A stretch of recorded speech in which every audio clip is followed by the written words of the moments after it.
Hey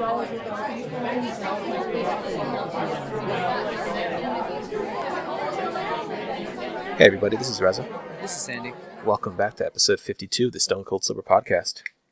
It's we're getting close to Christmas. Yeah, and I man. didn't realize how quickly it's sort of crept up on us this year. 12 days away. That seems to be a common thing in conversations for me this weekend. Is people saying how far into December we really are.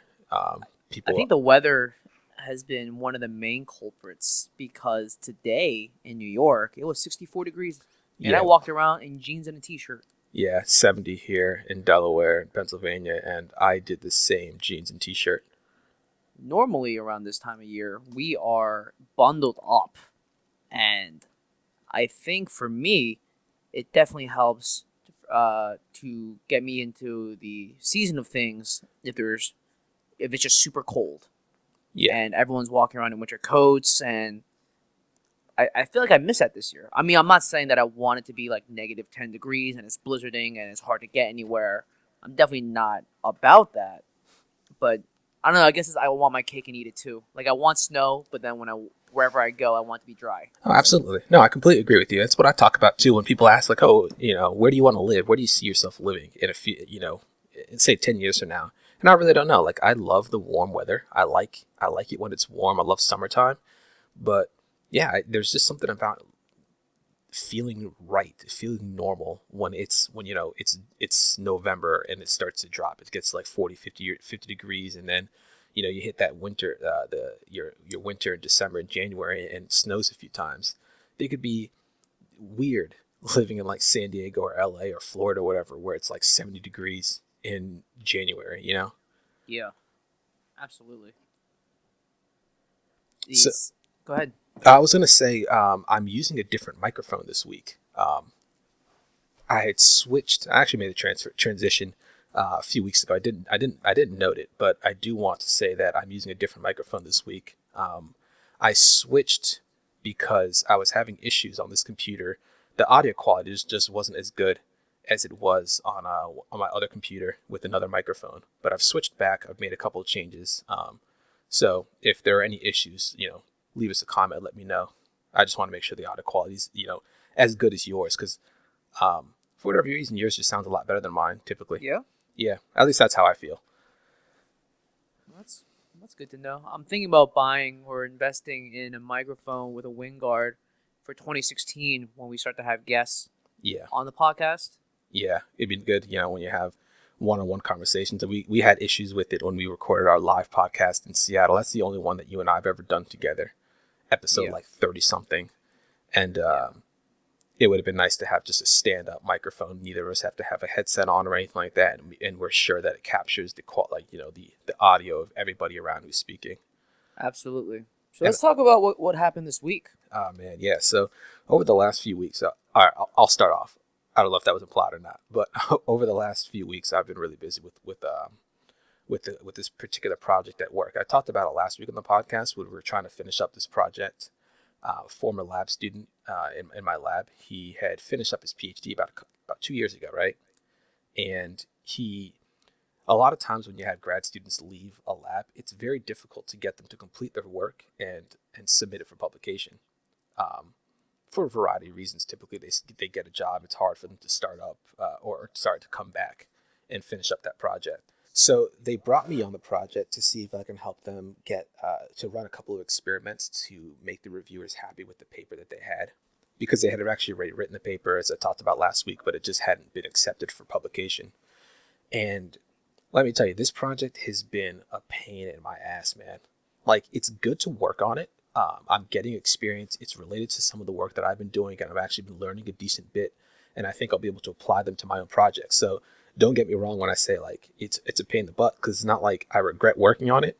It's just, it's very hard to take somebody else's work that I know nothing of, and the code, like there's a lot of code for it, and not like the code isn't very well documented, like at all. So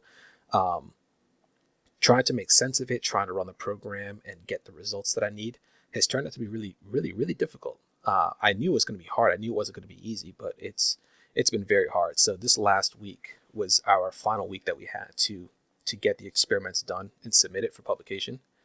and it was due on I think it was due Wednesday, the 9th. And I was, grinding all day, like Monday, Tuesday, and then even Wednesday, working on this project. Probably doing like a good 16 or so hour days, trying to get this work done. And I think what happened was on Monday I found a bug in the code that existed from before, and so it turns out that some of the numbers that we had that were used in the results section of the previous submissions were actually wrong because of an error in the code. And so I fixed that, but the part of the issue is that none of the numbers that I'm getting are the same as what we used to have. Ideally, I would be updating these two tables that exist in the paper and just adding two rows to the tables. Right. But what's ended up happening is that I've added these two extra rows, right? But none of the other four rows in this first table and the other like seven rows in the second table are the same. And one reason for the second table is because of the bug, but for the first table, I don't have an answer for why the numbers aren't the same. And the the former PhD student in my lab and his advisor, um, they more his advisor is the one who's really pushing to get this work done. And so I had shared my results with them, hoping that they would see them and they'd be able to make sense of them. But what ended up happening is that it just ended up being very confusing for the two of them, because they don't understand where my numbers came from. And I really should have just been, I only had to add extra rows, but what I've been trying to do is replicate exactly what he's done to confirm that what I've done is 100% correct. And it's ended up being that I've looked through this paper and I've just tried to run exactly what they say they run and then make the numbers consistent. So in my head, my numbers are right and the whole table needs to be updated. Right. And because of how busy it is, especially for the professor with this time of semester, this was our last week of classes and he has finals next week, finals to create and then grade.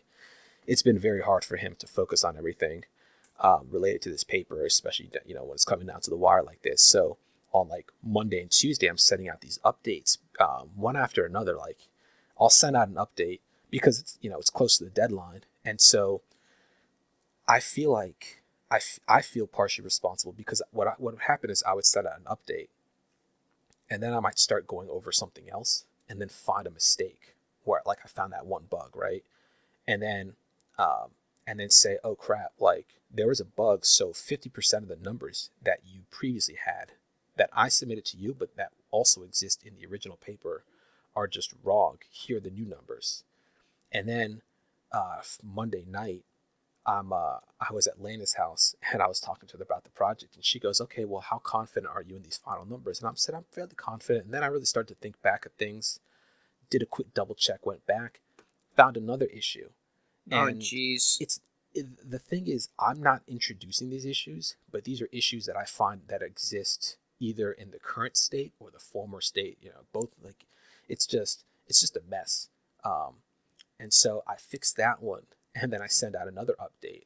But now all of a sudden I've sent out two different sets of numbers, and you're like, Right. wait, hold on. Why am I getting two different sets of numbers? What happened to the one before? I didn't, I write explanations. I'm very detailed in my emails explaining what it was that happened, what it is that I've done, why the numbers are different. But it's very confusing when you have three classes to teach and you're trying to create finals. All of a sudden you look at your email and you have like three different emails from me with three different tables. So that's essentially what happened. So Wednesday came along, and what ended up happening was that rather than use my tables that I'd worked, however long to create, um, they ended up submitting the paper almost as it was before they asked me to help, which really irritated me, man. Really, really frustrated me because it wasn't just the last couple of weeks that I've been really working hard, but it's been like the last month. I've pretty much put my whole PhD proposal on hold to get this paper done, and all of a sudden the numbers that I had worked so hard to create are not being used, and with very little information or explanation as to how we would be able to incorporate them.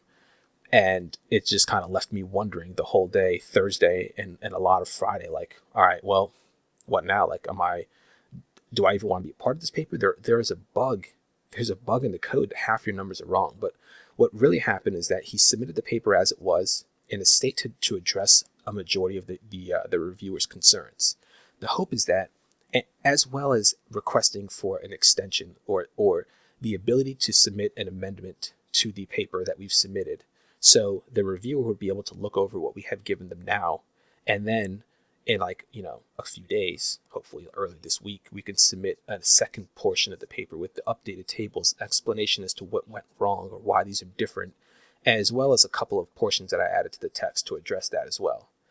And you know, kind of sitting here waiting to hear back from a few people in these emails, first to whether or not that's a possibility, whether we can get that amendment. Now, if they can't, if we can't get an amendment to the review submission, like the submission that they're actually reviewing right now, I believe we can still change the text to incorporate what I have added, and everything should be okay.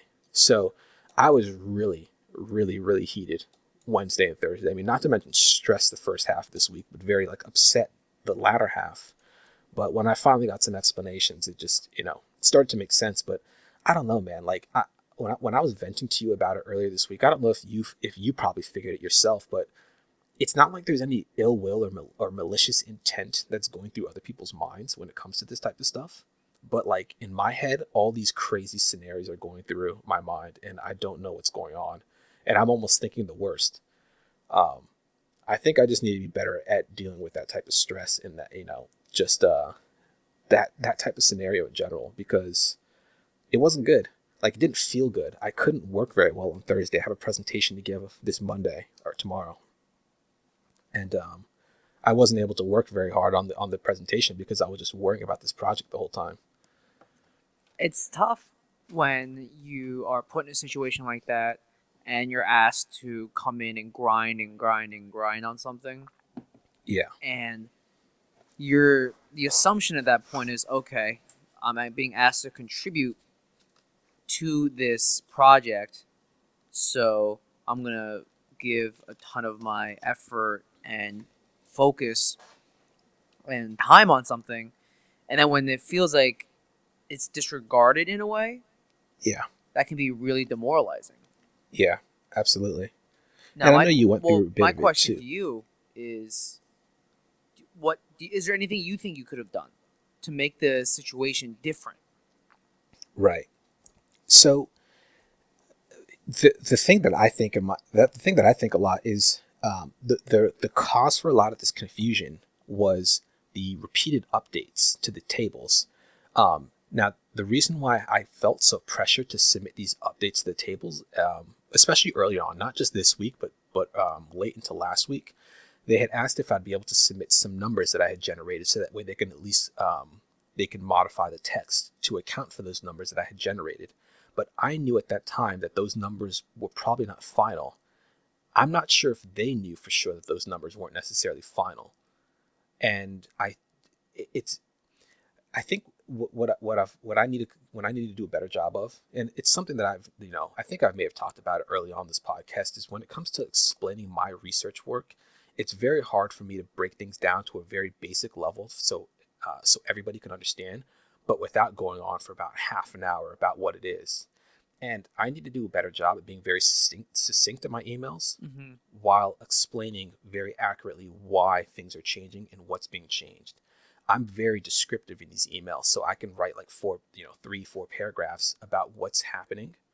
And I don't think everyone has the time to read that or to fully understand it. I don't think it's too complicated for them to understand, but keep in mind, I'm looking at code that they're not looking at.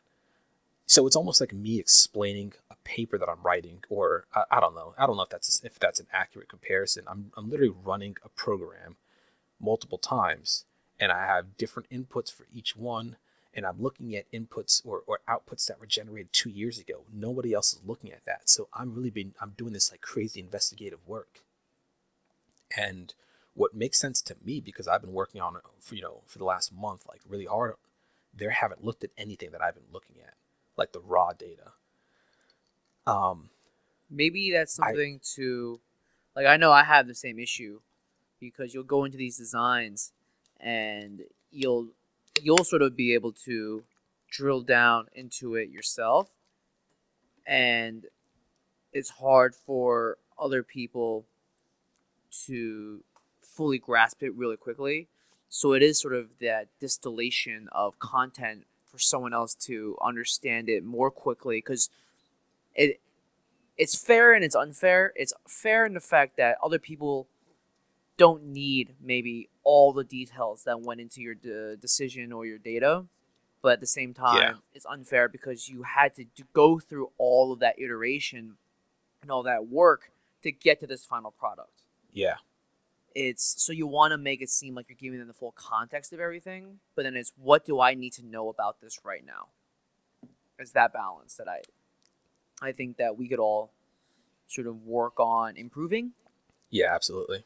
because when you say something like 3 to 4 paragraph emails, like that's hard for someone else to scan, right? Yeah. Yeah, I'm not saying that your emails, like these particular emails, are the ones that people should be scanning, but like, is that the right place for full context? I Yeah, don't no. know. No, I don't know. you're completely right. And you know, there I can sit there and look at everybody else and say, "Oh yeah, you know, it might not be the right if it's not the right context, what is? You know, should I be trying to meet with them? Is it my fault for not trying to meet with them? Things like that."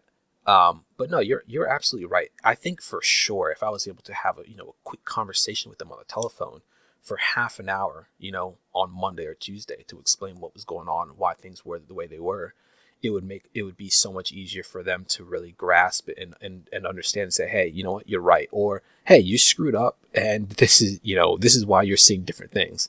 I haven't been able to have that interaction with anybody in weeks with this Gotcha. project.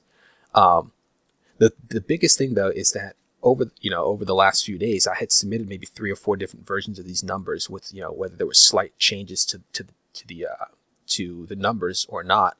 The thing is, a lot of the issues that I found were actually because I submitted these numbers to them. They looked over these numbers and said, hey, something looks funny with this one. That's how I found that huge bug, was because they looked at the numbers and said, whoa, whoa, whoa, like that doesn't seem right, because that's just not what we expect. Can you look at that again? And then I looked at it again, and sure enough, I found that bug that existed from 2 years ago. Um, I made my own mistake too, though, because in my rush to get the final numbers out to them on time on Wednesday, I ended up running the wrong query. I submitted wrong numbers to them, and I realized it maybe like 20 or 30 minutes later. But then I sent another email with new numbers, and I explained, hey, you know what? I screwed up. Last numbers were wrong because of this and that, and then submitted those. And then you're getting another table that you don't fully understand why they're different than what you expected anyway. And with the different explanation as to something that I screwed up. And I think it's only natural for them to think, well, are you really sure about these numbers then? Like, are you just changing, different parameters each run and then submitting them to us and hope for the best? Maybe not in that direct manner, but I think it's only natural for certain thoughts like that to go through your head, Sure. especially when, again, like I said, we haven't really been able to discuss on the phone or Skype or in person or anything what's going into the numbers that I'm creating. So there are definitely different things that could have been done better, whether they all rest with me or with others. It's a combination. It's definitely a combination. I don't want to sit there and say other people did things wrong, because I certainly could have done things better myself.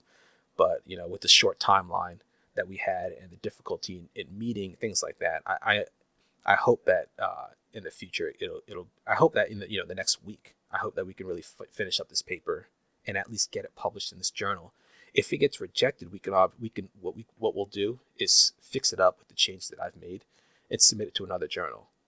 But presumably we submitted it to this journal because we thought it could be a good fit, and um, all but one of the reviewers, I think there were 3 or 4 total reviewers for this paper, and there was only one that was giving us a hard time. So hopefully we get it taken care of. But yeah, I mean that was my week. Lots of frustration, but learning experiences too. Yeah. What I guess, like, if you were to say, like, out of this, I learned X, Y, and Z, so hopefully I can mitigate the probability of this happening again. What do you think some of those, like, lessons All right, so things that I can do, I guess basic things that I would do is make sure that I can meet and speak with somebody in charge more often.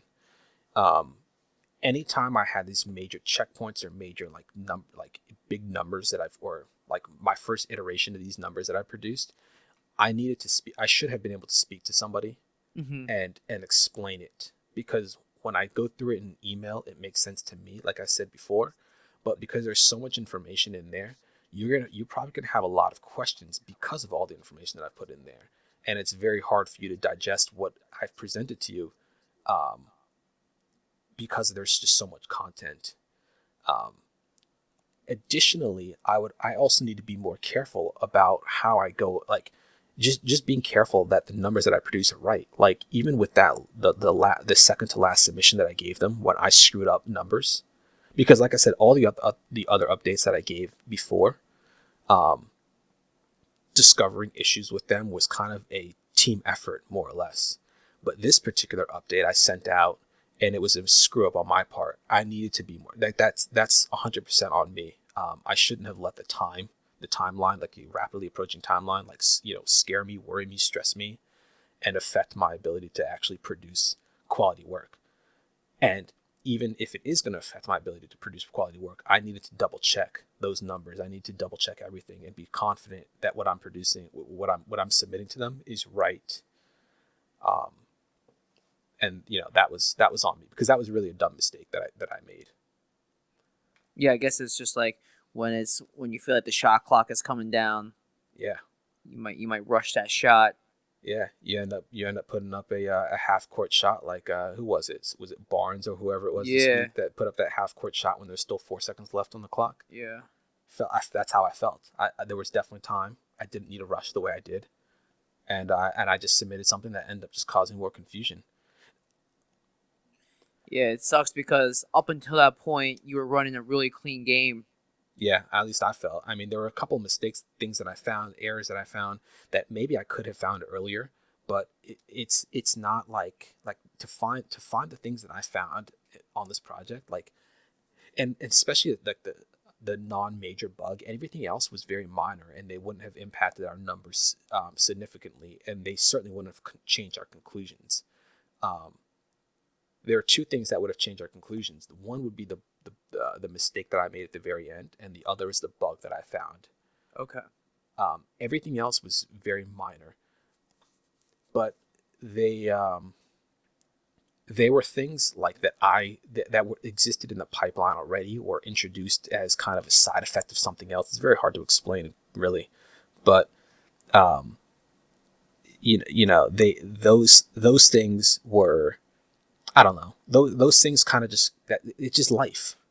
That happens when you work on projects. At times you find something that screws Yeah. something up, and you kind of fix it. Not everything's going to be 100%, you know all the way through.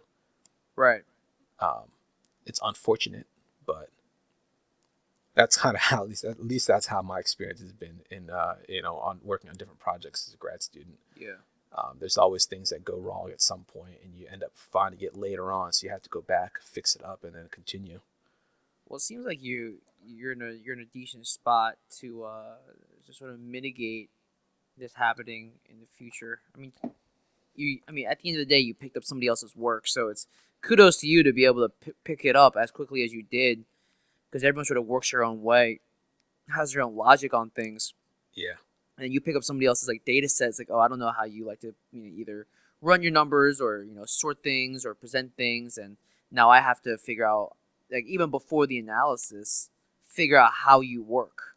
yeah, yeah, for sure. And like I said, he did not comment his code very well. There were like no readmes available for a lot of the code. But what he did do a good job is keeping logs of everything that he's run. So in his directory, I was able to find his like log of all the runs that he made of these major programs, and I was able to like piece things together based off those logs, like what was output, what's like, because he didn't even remember the steps that needed to be run, like what was step A, step B, step C, or 1, 2, 3, whatever you want to do, whatever you want to number them, or letter them. Um, but I was able to piece a lot of that together based off of those log files. It was a really, really hard process to do, but I was able to do it. I'm very proud that I was able to get it done the way that I did. Um, but obviously, I felt like we came up a little short at the very end. If I was able to finish like a day or two earlier, it would have been fine. Um, Right. That I've definitely had stuff like that happen at work where it's not so much somebody made a mistake, but you're picking up somebody else's work because they might be on vacation or something, and yeah. it's just always harder to pick up somebody else's files because you like, at least in my world, when you set like your art files up, you do it in a very particular way because this is how you are comfortable working. And then when you're covering for somebody else and you're going to their files, then like you said, like, oh, do they keep track of everything the right, like, as in the same way you do? Not so much if it's right or wrong, but do they just like work similarly to you? And oh, they don't. Oh, so now it's the extra friction of finding out, like, okay, you like, this is where this file is and this is where that file is, and then, oh, I didn't think you would put it there, but I guess you did. And it's all sort of that balance of, well, I'm only doing this for the time being to cover for you, but then you know Hmm. do I like what's the purview of my responsibility here? So yeah, it's and what I've had to learn this year, as we start to, in a sense, look look towards 2016, is how to manage disappointment at work. When I at my old job, there was definitely a lot of projects that I was super passionate about, and then something might happen where, a project gets canceled or a project gets put on, indefinite hold, and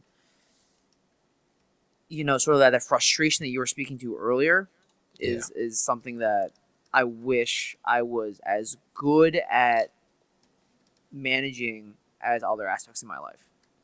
Because one of my coworkers once said that I'm like a little kid because I wear my heart on my sleeve, and I think I understood what she was saying, but part of me wanted to sort of say back to her, "Hey, you're not the one in the weeds designing things." And I mean that's also just like a massively oversimplification of the issue, because Hmm. we all basically, quote unquote, have skin in the game. Like, we're all, you can't devalue somebody's contribution or potential, emotional investment because of what they do. But it's hard for me to not wear my heart on my sleeve Yeah. because I will be vocal about things that I don't like. And I guess it might have taken me a while to get to this point, or maybe it's a recalibration of, okay, when is it appropriate to voice concerns, or when is it appropriate to say things out loud, as opposed to just taking it and then maybe finding a different venue to say things. I guess it is a pretty big deal about figuring out the right, I guess, culture of the place you're at. I don't know. Yeah. Yeah. That's true. It's it's always tough to have to deal with it, but it's definitely something that is a real growing moment for people. At least for me, it is, to know how to handle myself in a delicate situation like that. Hmm. So Yeah. so that was the previous few weeks and the end of, well, I guess the middle to end of this week, of the work week, at least for you. Yeah. Yeah. For sure. Were you able to decompress in any way? Yeah. So was it, yeah, 2 days ago on Friday, I got together with a few friends from high school. All of us have a significant other, so we were planning on having a quadruple date, getting together at Not Your Average Joe's, which is in the Glen Eagle Shopping Center. I've never been there before, Glen and it's, Eagle is in Pennsylvania. yes, Glen Eagle is in Chatsworth, Pennsylvania. Those for those of you that are familiar with it, and uh, it was really good, surprisingly good. I had no idea. I had never been there. I wasn't really What did you have there? I had it was a mustard crusted chicken. It was the name of the meal. Came with some green beans, just two fillets of chicken breast, and then some mashed potatoes that were really solid. And then I got a side salad with it. They don't cheat you on portions at that place. There, Now it's then, a massive amount of food. Yeah. Have you been there before? I have. Okay. What did you think of it? It was okay. Okay. What did you have? I've had many things. I've had the flatbread. I've had meatloaf. I've tried a few different things. I think they oversalt their food, Mm. and that just might be a product of me trying to put less salt in my food. I will say that their green beans were definitely salty. I didn't like those. It's too much salt. It's unedible. I'm not saying your They're so, green beans they're were unedible. no, like they were edible. They weren't just plain, which is how I would prefer to have them. But Right. my chicken and the mashed potatoes were fine. They were good. Um, Salad had no salt on it, which is always good. Well, thank God. Unless I specifically asked for salt on my salad, you should not be putting salt on my. How was like the feel of the place? Did you like that? You know what? I was so kind of I was almost in my own world. I was so focused on our own conversations. I wasn't really paying attention to anything else that was happening around us. Okay. Um, Unfortunately, Elena couldn't make it, which was I was very disappointed by that. This week has been really rough. When I've been at her house, we haven't been able to really hang out very much. She's been really busy doing her own thing, and I've been busy doing my own thing. Um, so I was really looking forward to spending a little bit of time with her. And there was a tractor trailer that was overturned on Oh, 95, jeez. and she couldn't get on 95. So she ended up not being able to make it out, though we did hang out yesterday, which was good. Well, that's good. But after the initial disappointment of not, her not being able to make it, I was able to just really enjoy myself with, the six other people that were there. Right. It was a really good time just catching up with them, seeing everybody in person again. Afterward, we went to one of their apartments, and we did a now you have it, now you don't, like present exchange game. Oh, like a white elephant. Yeah, So the way they did it is have like a 52 card deck, right? Shuffle Jesus. that up. There were only five of us that participated in the game, so two people had left before it, and so each person had 10 cards. Well, most people had 10 cards. Three people had 10. Two people had 11, right? And then they had another deck of cards that was shuffled up randomly. You draw one card off the top, you call it out. Whoever has it can pick any present that's available, or any present on the table, or any present that anybody else has. So, say three of spades comes up that I have, I can go to you, Sandy, if you have a present, and I can take it from you. Now, at this point, I might have two or three presents, and that's okay because by the end of the game, all that really matters is when my number is called and that's my last card, I can either choose my own gift that I have to keep, or I can pick a gift from anybody else, and that will be mine. And that present is out at that point, and that just keeps going until everybody's out of cards. Okay. So that was a lot of fun, and then we just like talked for about an hour What or did so you end after up that. with? I got a gift card to Wawa, which was awesome because these days I have been taking a lot of breaks, like maybe like two or three times during the week. I'll take a break in the middle of the day. I'll just walk over to Wawa, just get a coffee, come Yeah. back, or really just to take a walk, and I'll just take a walk to somewhere just so I have somewhere to go. I'll just like throw on a podcast, listen to like half the podcast on that trip. So that'll be nice. That does sound very nice. Yeah. I was at a similar party. Not well. We didn't go to my Travis shows, but we went to my good friend Nicole's place. Nicole Cardoza. She is the CEO and founder of the Yoga Foster nonprofit. Yeah. Shout out to Nicole for a couple things. First, I mean, her nonprofit's had a great year, and they've been able to accomplish a lot. For those of you who don't know, her nonprofit, Yoga Foster, I'm trying to pull it up so I don't get this wrong because she would kill me. Yoga Foster provides free kids yoga in schools. Right now in school programs through free teacher trainings, curriculum, and yoga mats for lower income public schools. And I've known Nicole since I want to say 2011 and was there from the beginning. And now it's a fully national program. She's met with people like Michelle Obama and won these awards, and she's been written up in Self magazine, and That's awesome. she's all over the place. And I've been really good friends with her for a long time. I support Yoga Foster, support everything that she does. And she had a sort of Friendsgiving because the original one that we were supposed to do over Thanksgiving or around Thanksgiving got postponed because she was so busy. So this is like a holiday party that we had, where it's like a holiday potluck. and we all went to her place in Brooklyn. I went a little early so I could roast some Brussels sprouts and I guess butternut squash at her place, Okay. just to make sure there were some vegetables for dinner. And then I actually played some Call of Duty with her. Really? Which one? So I gave her and her I guess her partner Matt at their apartment. I gave them my old Xbox 360, and Okay. they've been playing Call of Duty Advanced Warfare. Oh wow. Oh my god, the PTSD hit me so hard. Real quick, before we get into the story, shout out to Nicole for just being an awesome Call of Duty player. Did she kick your ass? Well, no, we were playing split screen. Oh, okay. Relax, You were big playing. guy. You were playing online split screen. We were playing online split screen. Okay. No, I thought you were playing like I thought you were playing like 1v1 or something like that. And Oh no. she would just whoop your butt. Uh, we played on was it Horizon? What's that map? That there's one of the maps that has the lava come in halfway through and the doors open and you gotta like go to the backside of the map. I know what you're talking about. I don't remember the name. Yeah, But I was just commenting with her yesterday that how many hours have we sunk on each of these maps and how intimately do we know like certain spots for certain game types? Yeah. And then the second you stop playing, it's like I don't know what that map's called. Yeah. But I would be first place and she would be second place, and I would probably average about a 1.5, 1.7 KD. That's impressive. We were playing split screen, and I was using guns without attachments. Yeah. So I tried the AK-12 and then the ASM-1.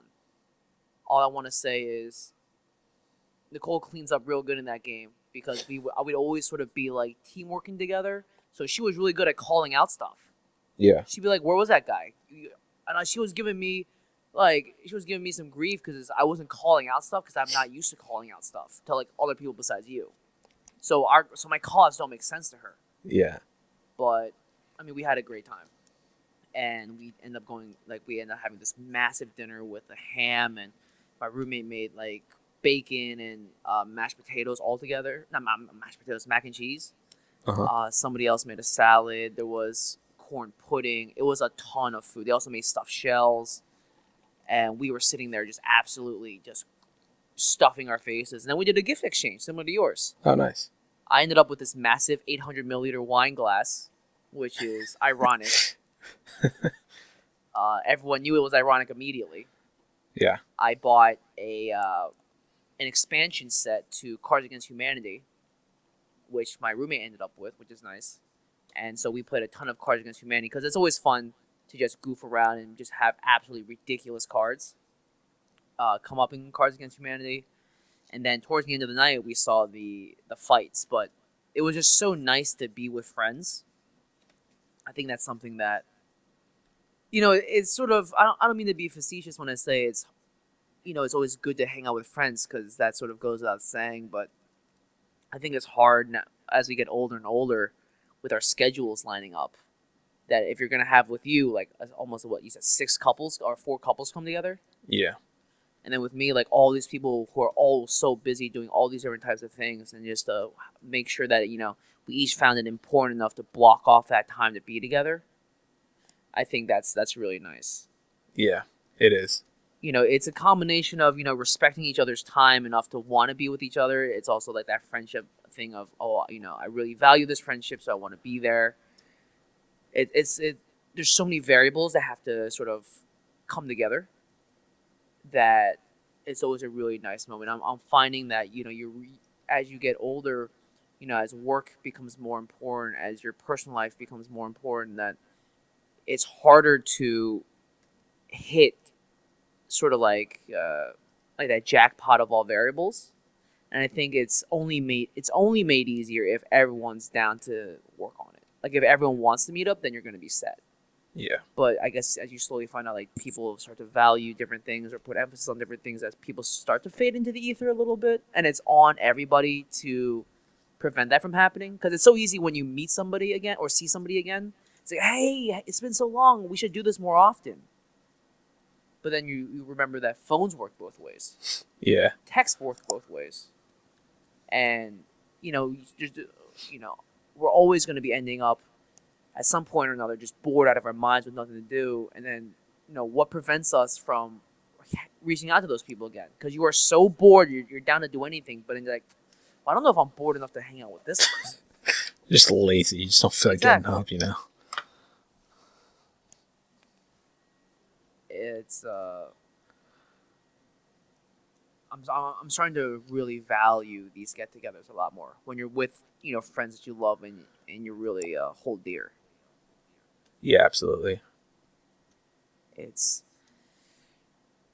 I guess it's interesting because as we make our way through our 20s, it's the types of activities that you're doing also start to change. Before it was people like to go out until 4 in the morning and get super drunk, and there was definitely that part of our lives. Maybe not so much for you and I, I was about to say. but I mean, we'd be with those I went people. out. I went out. Yeah, I mean we'd be out with those people, I wasn't drinking or anything. Yeah, but I went out. and then now as we begin to get older, get a little bit more tired a little bit earlier. It's fun to see what holds our interest nowadays, and you Yeah. find out that whatever you're interested in, you want to hang out with other people that are interested in somewhat of the similar thing. And when you remember why you, or when some of your friends might start to get into other things, you're like, all right, maybe this is where I exit stage left. Hmm. So it is like it's crazy when you start to like break it down and think about when you like graduated high school, who your friends were, and then you go through college. Like each year in high school was so different with who your friends were. I mean, you had a few constants. Maybe you did, maybe you didn't. I certainly did. But within each year in high school, you definitely had groups that you gravitated closer with. Maybe depending on what class you took. Yeah. For me in college, that was the same thing. What classes what I took, what student organizations I was in, and then what gets really interesting is when you're in the workforce, or for you when when you're in the lab and you're studying, and you start to find out like, oh, my free time is actually really valuable to me, and I only want to hang out with who I want to hang out with, and there's almost less pressure to sort of see and be seen with people, because then you start to ask yourself, well, are we keeping this friendship on like a low simmer because we want to, or because we feel like we're obligated to? Like, there's so many like meta things that happen with relationships at that point, and everyone gets hurt because everyone wants to feel like they're valued, but at the same time, they want to feel like they can decide who they want to hang out with, because we're the center of our own universes, Yeah. and everyone else plays a supporting character role. And then you realize like, oh, I'm actually not a major character in your narrative. I was a few years ago, maybe a few seasons ago, but I guess you wrote me off, or maybe life wrote us off. It's sort of interesting to see what variables start to affect the narratives of our lives, because you spend they say like you're the average of the 5 people you hang out with the most, Hmm. and it's just interesting to see who those 5 people are. Sort of excluding work, but maybe you do develop really close relationships with people at work. I know I did. It's interesting. Yeah. Yeah. And I think the thing that I've noticed the most when it comes to like, this even happened to me in college is the difference between, um, I get all right. The difference between high school and college and actually like working in the real world, which technically I'm not quite doing per se. Although I think I think I'm we'll count it. working Let's very count it. much. Yeah, I'm working in a very much work like environment. You don't interact with a variety of people, like a huge variety of people all the time. When you're in high school and when you're in college, you go into class, you're living in dorms, you're interacting with hundreds of different people on a day-to-day basis. Many of those people you have the same classes with, you'll share meals with. Um, The they're just opportunities are there. Yeah, the opportunities are there. You don't have to go out of your way to see these people. How many people would you see in high school that you would call your friends that you would never see outside of school? And Right. same in college. You might see tons of people on your floor or around your dorms or in your classes that you might just run into on the street or at a party or something, but you actually don't like call them up and like hang out with them. Hmm. And when you're actually working, when you graduate and you're doing things that are a lot more focused. You're working with smaller groups of people, and you're not interacting with hundreds of different people every single day anymore. Um, and the people that you do interact with tend to be like working directly on a project or a project that's directly related to yours. So you become intimately related with, or you're just interacting with these people that like the same, like say 5 to 10 people every day, and you're no longer interacting with this crazy huge variety of people. And what ends up happening, I think at least, is that a lot of those supporting characters you realize had very minor roles in this life of yours. You may have thought it was bigger at the time, and maybe they did too, but that's just kind of the way the cookie crumbled. Your lives took different paths. You're spending more time with it's a much smaller crowd than you used to hang out with, and I don't know. It's interesting the way to see the way it just pans out. It's not like it's been intentional thing for me, at least on who I'm seeing, who I spend the majority of my time with. It just kind of happens, right? Right. I'll look It's back and realize I haven't talked to somebody, in a long time, and I'll hit them up and I'll try to get together with them. But I'm it's just kind of life, I guess. yeah, it's interesting because it's the opportunities that maybe classes used to offer you to either meet new people or hang out with people that you might otherwise not engage with as much. And I really like what you just said, sort of, realizing that, oh, these characters or people in your life that you thought were really important actually ended up not playing as major of a role as you thought they would have. And to me, that, I guess the image that comes up to mind is sort of driving along the highway. And there might be another car that drives with you for, an hour, Yeah. especially like like when you do like those like road trips, right? Right. And you're in the middle of nowhere and you realize, oh, like that car's been with us for a long time. Then you realize, oh, that's because there's nowhere else to go. Yeah. Or Yeah. or or even if you do end up in the same place, there's no reason for them to sort of interact with you anyway because they're doing their own thing. They weren't even paying attention to you. Yeah. And then so it's interesting, sort of either when I don't want to say synthetically or whatever, like increase the value with for some reason I can't find the word, but when you artificially, I guess is a better term, artificially inflate the value of something, then you realize, oh, it actually wasn't like that. Yeah. Okay. And I think that's something that for me, you become less sensitive to with age. You're like, all right, well, it wasn't meant to be. It's not like it's the end of the world. It's not like this person like hates me in any way. It just wasn't meant to be. Yeah. I think that's definitely like something that I would define, especially after this year, sort of like a growing moment, realizing that you're not gonna need to hang out with everybody, and just because you see posts on like social media of everyone getting together with a million people all the time, Hmm. that's good for them. Yeah. But that doesn't mean that it's not a zero sum thing where because they are doing well or they're happy that you have less happiness in any way. Yeah.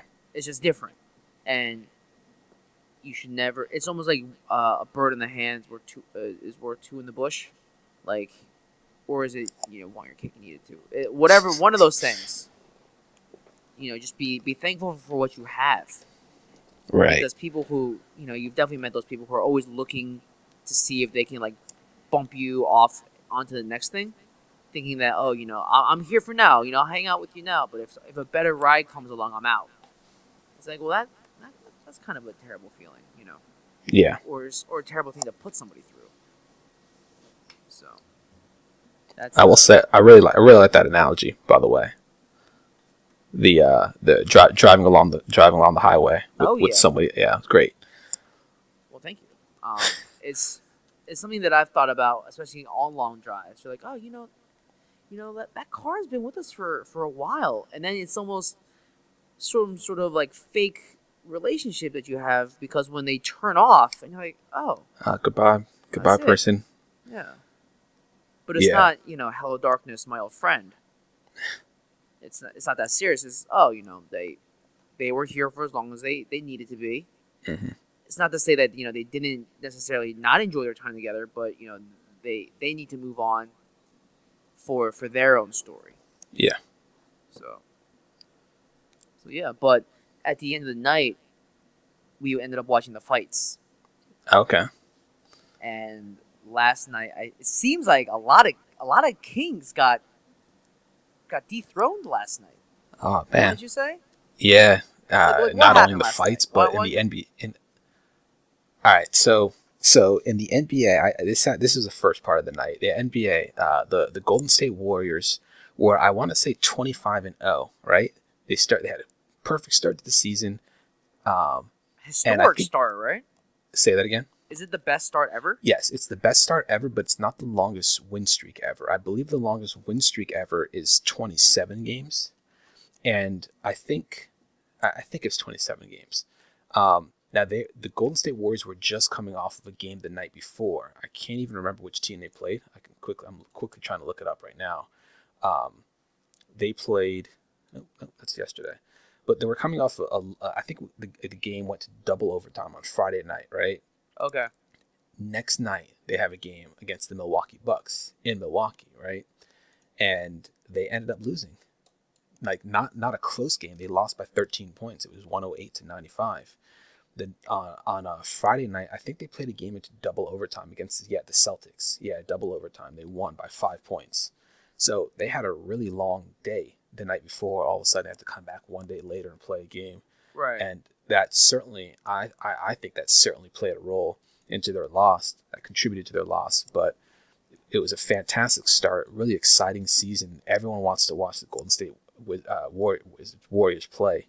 Um, I don't think any, they lost the game, so what? They're still the best team in the NBA. But it was fun to see. It was fun to watch. Yeah. Now on the other side of the board, maybe very very far away from the team sport of basketball, you had the UFC fights, which I'll let you talk about because I know that's your sport. I don't want to say it's my sport, but I've But definitely been getting more and more interested into it. you know a whole lot more about it than I do because I don't watch the fights very often. I'll catch them. I'll know when a big fight's on. I might catch it, or I'll just kind of recap it afterward. Right. So last night was UFC 194, and there were a couple of big fights that were associated with this card. Card just means I guess it's just a promotion number. That's how they keep track of what event it is. Yeah. They had Chris Weidman, which there's a funny story because there was a kid in our high school whose name is Chris Weidman, and when I first heard that Chris Weidman was a UFC champion, I go, "Get out of here!" Our Chris Weidman, the Nah. Chris Weidman from high school, Yeah. Right. and I actually sent him a Facebook message. I was like, "Dude, I was like, are you in UFC?" He goes, "Nah, dude, not me." And then when you look at this guy, it's like, "Oh, yeah, I don't think the guy that we went to high school with was like a Marine or like in the Army. It's like this totally different guy." It was just when the name is spelled the same way, Yeah. and Yeah. then, like you hear that for the first time in a long time, you're like, "Oh, what?" But he is a middleweight that is the reigning champion, and he fought some guy named Luke Rockhold last night. And the crazy thing, similar to the Golden State Warriors, in terms of dominance in the sport, Chris Weidman had never been taken down in the octagon. And what I mean by that is he had never been sort of thrown to the ground Wow. until last night. He ended up losing.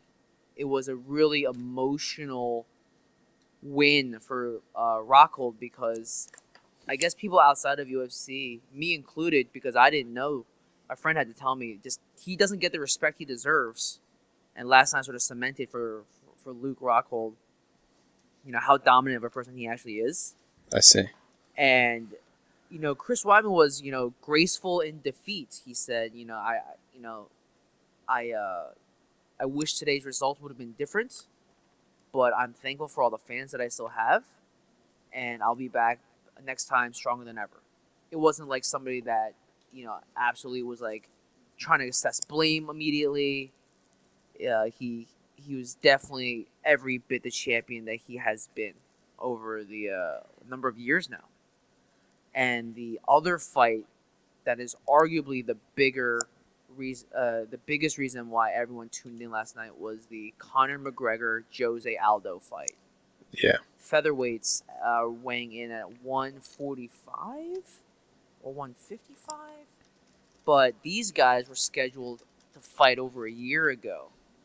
The last time that they came closest was in, I want to say, July, August, when Jose Aldo had to bow out at the last second due to a broken rib that he Yeah. sustained in training. And Chad Mendes had to come in, and that was a crazy fight too, because for the first round, Chad Mendes is doing these things called shoots, which is where he's driving his body into the other person to try and take him to the ground, and it's a really labor-intensive move. And Chad Mendes is considered one of the best wrestlers in the world, and he did show the world that there are vulnerabilities to this guy Conor McGregor's game. But Conor McGregor still won that fight pretty convincingly, and now tonight or last night was supposed to be him and Jose Aldo. Now they hate each other with a burning passion of 1,000 suns. It's not even funny. When they were doing the old press tour and they were in Rio de Janeiro, the Brazilian fans said that, to Conor McGregor, you're not going to make it out of Rio alive. We're going to kill you. Like, you want to talk about passion in a sport. It's unrivaled. And when they were in Dublin, they said that, we're not going to let you to Jose Aldo because Conor McGregor is Irish and Jose Aldo is Brazilian, that they weren't going to let Jose Aldo make it out of Dublin alive. And last night was the first time that they had met inside the octagon. And Conor McGregor has always stated that this fight would be over at first contact. And Conor McGregor won last night in 13 seconds, shattering, I guess you can say it's shattering, even though it's by 1 second, but shattering Ronda Rousey's quickest win in a UFC title event at 14 seconds. And it just goes to show you, like, almost like truth is stranger than fiction, because you could not convince anybody that the fight between these two absolute stone cold killers was only going to last 13 seconds. Yeah. And it was crazy because it was definitely one of those blink and you missed it type fights. Basically, the hit. So he got knocked out. He got punched right in the jaw and just was clean out. Landed 2 hammers after that, and it was done. The crazy thing though was it was hard to see the hit actually connect when I was watching it. Now I was watching on like a busted ass stream, but it almost looked like Aldo had slipped and fell a little bit. Yeah. I mean, what like the way he went down, because he was, it was crazy because he was throwing his own punch, right? McGregor counters. Aldo had he dodged one punch. McGregor connected with his punch, but Aldo was throwing his own punch which connected as he was literally going unconscious and falling over. Yeah. And that's kind of why I thought he tripped or slipped and fell, because he was moving forward with his own punch and he was kind of lunging forward.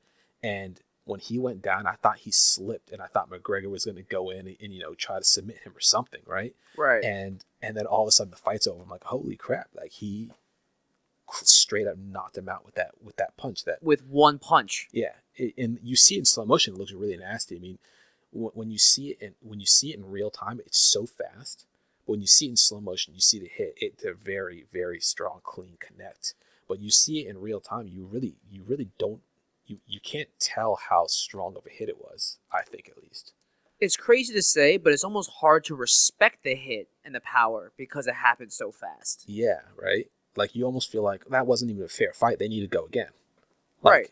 Undo, redo, start over. Yeah, like, that was so fast.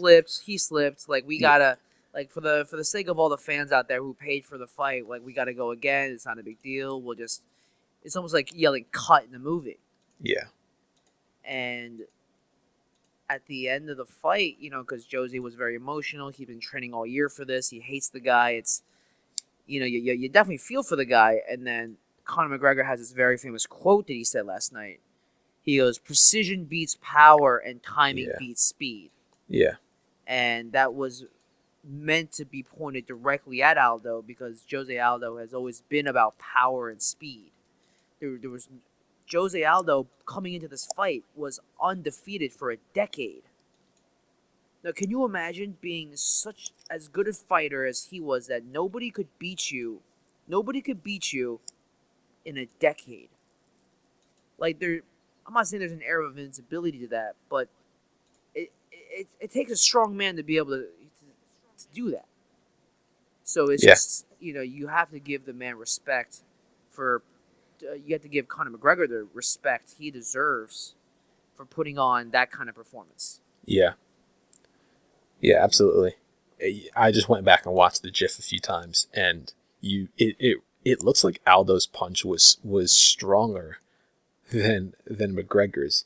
He literally jumps, he lunges at McGregor, and McGregor took full advantage of it. It was a very smart play on his part. It was a very well calculated move.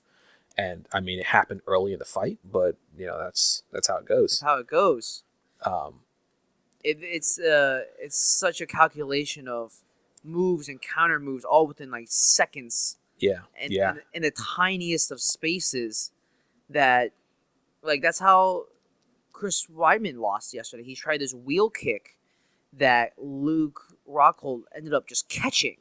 Like oh wow, he caught the and he spun him to the ground, and from that point on, Chris Weidman was always in the defensive, and yeah, it I was see. just he said when he was like all like battered and Joe Rogan was interviewing him, he goes, yeah, I threw it and it didn't work out. I thought it was gonna work out and it didn't. Yeah, And you're basically like these. It's the most physical chess game two people can play, right? A fight. And on a stage like this, where you've been training for months and months, that you know the margin of error is nil. Is really what it is. It's nil. There is no margin for error. And when you gamble, which is a lot of these, you take a calculation of what you think is the best move, and then you go for it. Because if you're gonna sit there and like really think about a lot of stuff, if you don't let instinct take over, you're gonna be on the mat. yeah. It's like almost every punch you throw is a gamble because you open yourself up for a counterattack. Oh, absolutely. Um, yeah, it seemed like so Aldo had gone in for one punch and then he went and lunged again, and Well, it it was a just looks like feint. It was like he leaned yeah, to one side to try and get McGregor to commit to that side. McGregor did not commit to that side. He shifted his body weight over, hmm and then by the time McGregor, because that it's like all one move, right? So McGregor has to, Josie has to commit to the body feint, and then when he does and realizes that McGregor isn't going to do it, then he realizes, oh my God, McGregor is legendary. At this point, absolutely legendary left arm punch comes in, and it's just not. It's lights out. yeah. It's crazy because I I'll sit here and say I kind of wanted to see Aldo beat McGregor.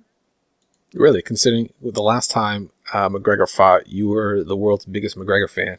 I was the world's biggest McGregor fan, but I liked how Jose Aldo is just all business.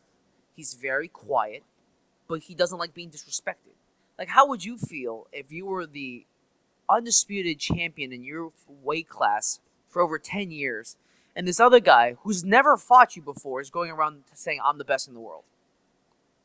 I'd be like, well, you haven't faced me yet. And until you do, you need to shut your mouth. Because Yeah, I'm the one with the belt. And I was injured last time. And you're the interim champion. But that doesn't mean that you can go around just saying, I'm the champ, I'm the champ. right. So that would get me pretty angry. That being said, I mean, McGregor is the man. Yeah, it's when it comes to sports athletics, I feel like everybody has to believe they're the best. I think Ronda Rousey had said this a bit too. Like you got to believe you're the best because if you don't, then why are you fighting? Like, why are you participating? Because if you don't believe that you're the best, you get in your own head and you end up beating yourself. The other person will beat you. So I get why some fighters like McGregor will say that he's the best. Maybe being super public about it is not, then you will feel disrespected if you're Aldo. But I mean, there you have to be a narcissist yeah, if you're an athlete on that level. Because like you just said, like if you don't believe you're the best, then what are we doing here? right, Because we're not here to be like, oh, we're here to find the 30th most, 30th best fighter in the world tonight. It's like, no, humans aren't wired that way. We want to know who's the best. And it's always going to be that way. And you're absolutely right. It's just, you know, I think last night definitely answers some questions, but it also leaves a lot of questions in terms of, well, what if it's like, okay, one that was definitely a monster hit, but what would happen if Aldo lasted? And maybe he doesn't right. deserve that chance because he didn't last. But I was definitely looking forward to like a 5 round knockdown drag out fight. Everyone's bleeding, no one can stand anymore, but they hate each other and they're like old school warriors looking to kill each other. Yeah, yeah. If if the fight lasted a little bit longer, like more than 13 seconds, um, there were a lot of like what ifs in fighting in UFC and boxing as well. Like you had the fight between Mayweather and Ortiz, where Mayweather, people say, took a cheap shot against Ortiz. Ortiz was trying to like say my bad, touch gloves, and Mayweather just punches him in the face, and that was it. Right. And that people will always say, what if the fight lasted longer? Ortiz was dominating in that fight, and all of a Right. sudden gets knocked out. Um, I think Rousey could have had difficulties in some of her fights had they not lasted, less than 30 seconds. Right. Um, But they and lasted 30 seconds for a reason, though. yeah, I mean, whether that was part of the plan or what, but the fight changes dramatically, it seems, in the UFC. Again, I'm not the biggest UFC fan in the world, but the fights will seem to change dramatically between the first minute and the remaining 9 or 15 minutes, however many rounds you're fighting. Um, and it's because people some people come out like super super aggressive, and that cannot be sustained for a long period of time. Right. So the fight changes dramatically after that point. Like if had Rousey been able to get to grab Holly Holm and stop her, bring the fight to a clinch or bring the fight to the ground, it could have been dramatically different, right? Yeah. Um, but like you said earlier, the margin of error is nil. Had Holly Holm screwed up, she could have lost that fight in a few seconds too. Oh, absolutely. Um, There were many moments where, not many. There were a few moments where Ronda Rousey tried to get her into like the armbar, right. but it was just I think Ronda tried to prove to the world that she could beat a world class striker at their game, which is fair. There is that desire to say, hey, I am so good that I can beat you at your own style. Yeah. It's almost like winning with like a straight flush and feeling better about it than just winning on something else. Um, and hubris can be a crazy thing, but I'm not saying that Ronda Rousey was exhibiting hubris in any way. Mm-hmm. But it's just interesting how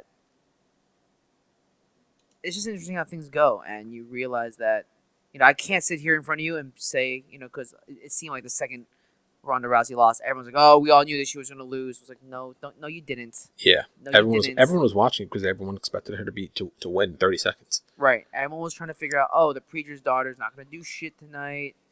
That's why it was such a big upset. And that's Yeah. the greatest thing about UFC. It's all of these athletes are world-class athletes, and you never know what's going to go down that night. I mean, the world's best last night got knocked out in 13 seconds? Are you kidding me? It's crazy. It's Yeah. absolutely bonkers. It's wild. So, like we said before, last night, a lot of kings got dethroned, and it was sort of the aggressiveness at which the landscape sort of reshuffled last night was pretty jarring. Yeah. Though I will say, I don't think anybody in the world thinks the Bucks are better than the Warriors. Just want to throw that out there.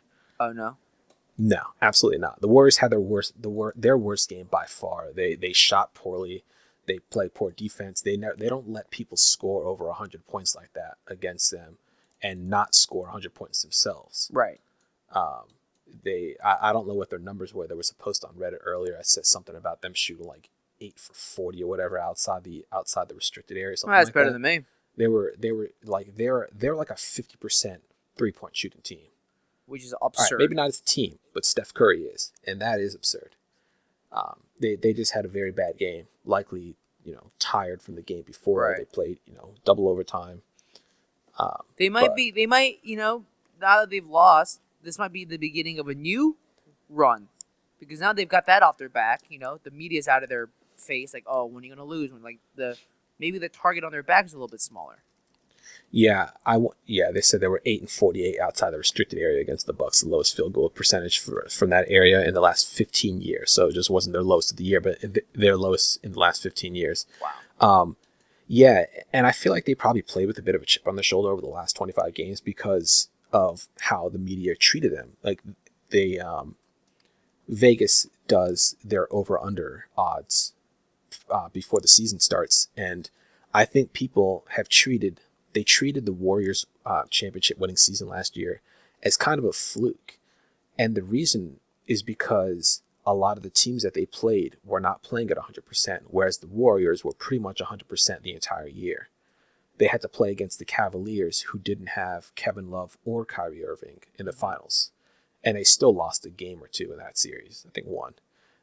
They didn't play the Spurs, who probably would have been their greatest competition because the Spurs got knocked out by the Clippers. Right. The Clippers I can't remember. I guess the Clippers lost to the Rockets, right? And then the Warriors beat the Rockets, I want to say.